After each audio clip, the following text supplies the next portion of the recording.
Top quality और consistent performance के लिए सिर्फ सिल्वर पंप्स। टॉप क्वालिटी और कंसिस्टेंट परफॉर्मेंस के लिए सिर्फ सिल्वर पंप्स, नाम याद रखना।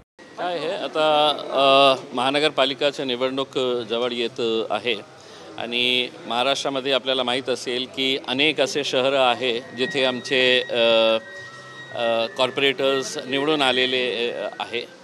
लोकसभेच्या निकालानंतर विधानसभा झाली आणि विधानसभेच्या नंतर आता आमची तयारी जे महानगरपालिकाच्या संदर्भात आहे ते मागच्या अनेक वर्षापासून आहे। सगळे राजनैतिक पक्ष करत होते, अपेक्षा हेच होती की कधी हे निवडणूक होणार आहे, पण आता कोर्टाच्या आदेशानंतर हे निवडणूक 4 महिन्यामध्ये घेण्याचा निर्णय झालेला आहे।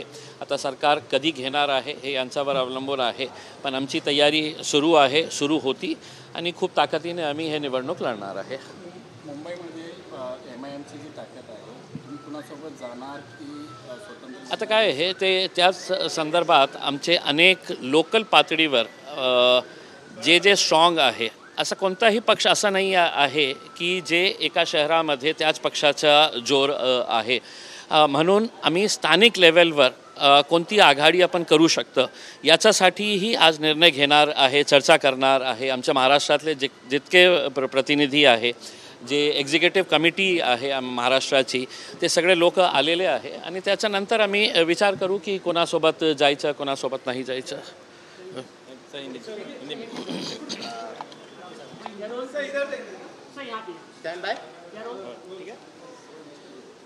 देखिए, लोकसभा हो गया, फिर उसके बाद विधानसभा का इलेक्शन हो गया है और बड़े ही अफसोस के साथ ये कहना पड़ता है कि महानगर पालिका का इलेक्शन जो है वो किसी न किसी वजह से आगे बढ़ाया जा रहा था। उसमें सरकार की इसके अंदर क्या मंशा थी हमें पता नहीं है, लेकिन लोकशाही को अगर मजबूत करना है तो यकीनन एक डेमोक्रेटिक प्रोसेस के ज़रिए जो लोग चुनकर देते हैं उसके ऊपर हुकूमत चलनी चाहिए, चाहे वो केंद्र की हो, राज्य की हो या स्थानिक लेवल के ऊपर, लोकल लेवल के ऊपर हो।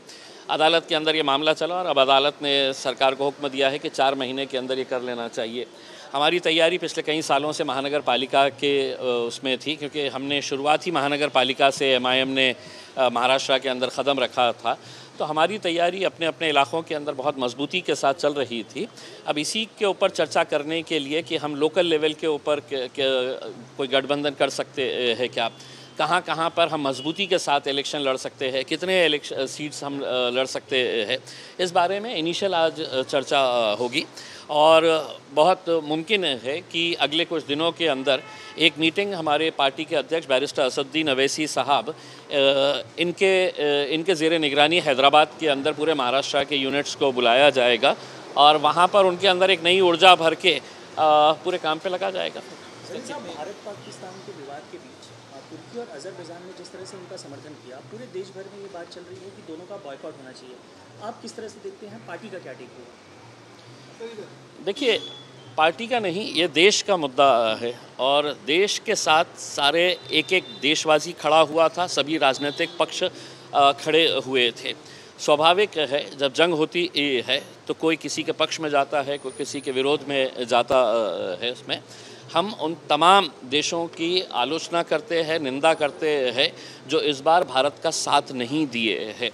ये वो देश भी है जिन्होंने खुद आतंक को सहा है और आतंक को सहते हुए आ रहे हैं, और जब हमारे ऊपर बारी आई तो आप किसी ऐसे दुश्मन का साथ दे रहे हैं जिसकी पहचान ही आज आतंक से होती है।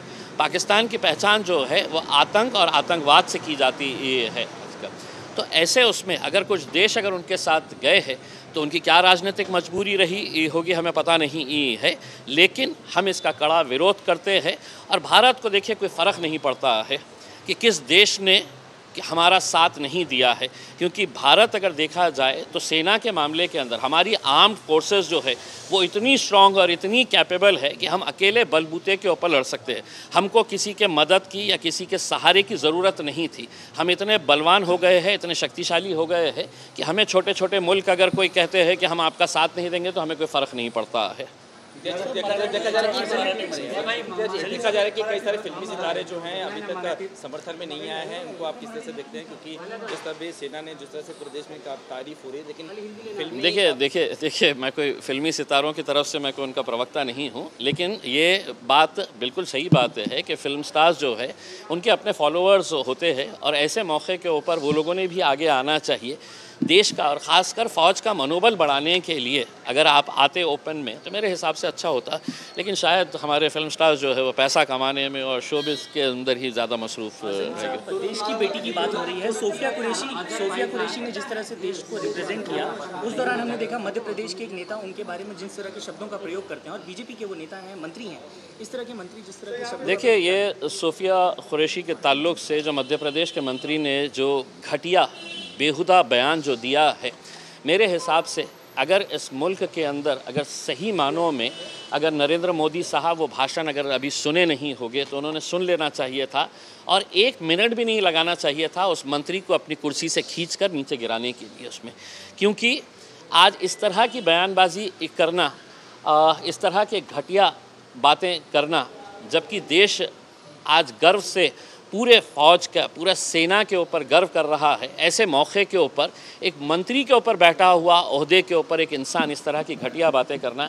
इससे बड़ी कोई शर्मनाक बात हो नहीं सकती है। और उससे बड़ी शर्मनाक बात ये हो रही है कि भारतीय जनता पार्टी के बड़े बड़े नेता ये सुनने के बावजूद भी सिर्फ माफ़ीनामा मांग रहे हैं। यानी कि आपको देश की अस्मिता, देश की फ़ौज, देश की सेना, हमारी जिस बहन ने जितनी ताकत के साथ लड़ा है, आगे आई है और देश की सारी महिलाओं को, लड़कियों को उन्होंने एक प्रेरणा दी है, उनके बारे में इस तरह की बातें करना मेरे हिसाब से बहुत ही दुर्भाग्यपूर्ण बात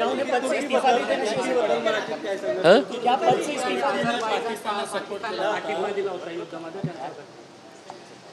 काय आहे की भारत खूप सशक्त झालेला देश आहे। पूर्ण देशवासी जे आहे, सर्व देशवासी जे आहे, सर्व राजनैतिक पक्ष आहे ते एक आवाजाने सरकारच्या पाठीशी उभे होते। आम्ही पहिल्यापासून आमच्या पार्टीचे अध्यक्ष बॅरिस्टर असदुद्दीन अवैसी साहेबांनी सांगितलं होतं की जे निर्णय सरकार घेतील पाकिस्तानच्या विरोधात त्याच्या पाठीमागे आम्ही पूर्ण ताकदीने उभे राहणार आहे।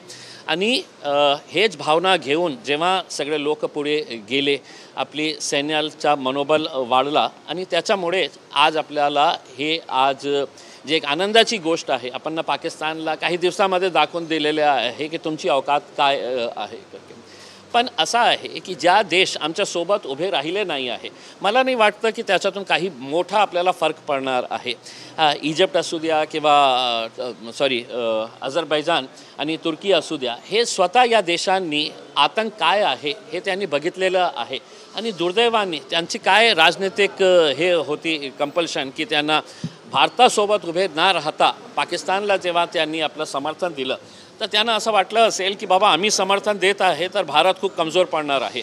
भारत इतका सशक्त झालेला आहे की त्याला तुर्कीची आवश्यकता नाही, अझरबैजानची नाही आहे, यूएसचीही पण नाही आहे। आपण इतके सेल्फ स्ट्रॉंग झालेले आहे, म्हणून आपल्याला काही फरक पडत नाही।